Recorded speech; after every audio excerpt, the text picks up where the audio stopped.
करो।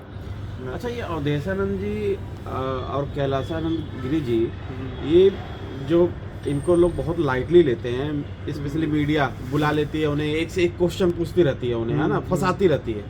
अब वो बेचारे इतने स्माइल होके आंसर देते हैं, लेकिन ऐसा लगता है जैसे कुछ है ही नहीं है, मतलब ऐसा लगता है कुछ है ही नहीं। लेकिन कल के महाकुंभ में जो जनसैलाब देखने को मिला, तो मतलब ऐसा लगा कि यार ये लोग कितनी, इनके अंदर इतनी पावर रहती है कि मतलब कोई ईगो नहीं, कोई घमंड नहीं, मतलब वही देख मेरी बात सुन, संत है तू जान, सब तो बोल ही रहा संत है। संत का मतलब ये होता है कि ईगो यानी घमंड त्याग के, मतलब काम क्रोध लोभ मोह त्याग के व्यक्ति तभी संत हो पाता है, तभी साधु हो पाता है।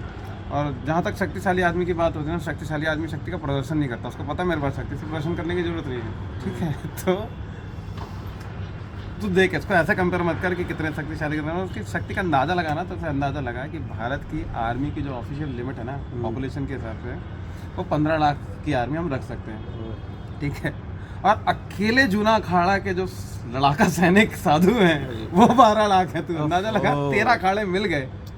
तो हमने ऑलरेडी इंडियन आर्मी को सरपास कर दिया, लिमिट को सरपास कर दिया, मतलब 12 लाख हो, बाकी के सारे अखाड़ों के 13 अखाड़ों के मिला के 10-12 लाख होंगे, तो 25-30 लाख तो हमारे सैनिक कहीं नहीं आराम से आराम। अब तो 30 लाख नागा साधु तलवार भाला और लेके सड़क पे उतरेंगे तो क्या हाल होगा, तो अंदाजा लगा।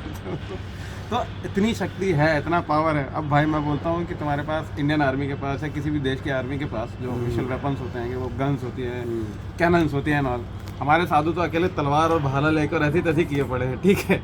गलती से एक कट्टा और 6 गोली पकड़ा तो क्या हाल करेंगे बता तू। अच्छा, इससे एक चीज़ और पता चलती है कि जब इतनी शक्ति हमारे पास है, उसके बाद भी हम सनातनी 500 साल तक वेट करते रहे, यानी कि अगर हम चाह जाते तो शायद सेम डे में राम मंदिर बन जाता। नहीं तो ये सब सारा जो नहीं तो ये जो सब सारा फॉर्मेशन हुआ ना नागा साधुओं का फौज बनाने का, ये उसी ड्यूरेशन में हुआ है, उसी ड्यूरेशन में हुआ है। इससे पहले नागा साधुओं की फौज नहीं थी, लड़ाके नहीं थे। अब जैसे वैष्णव का इतिहास है, 52 नंदी गद्दी है वहाँ की अयोध्या जी की, हनुमानगढ़ी की, तो वज्रानंदी साधु थे सारे के सारे। जब लेकिन वहाँ पे मुगलों ने आक्रमण किया, हनुमानगढ़ी पे आक्रमण किया, तो अब कोई बचाने नहीं आ रहा, तो साधु क्या करेगा, साधु शस्त्र उठाएगा। बनी वहाँ लश्करी सेना, 52 नंदी सेना बनी, लश्करी सेना बनी। लश्करी सेना बनी तो उठे साधु जो राम राम राम राम करते थे, उठाए तलवार लगा दिए, दौड़ खदेड़ दिए मुगल सेना को, बचाए हनुमानगढ़ी, अयोध्या जी को बचाए।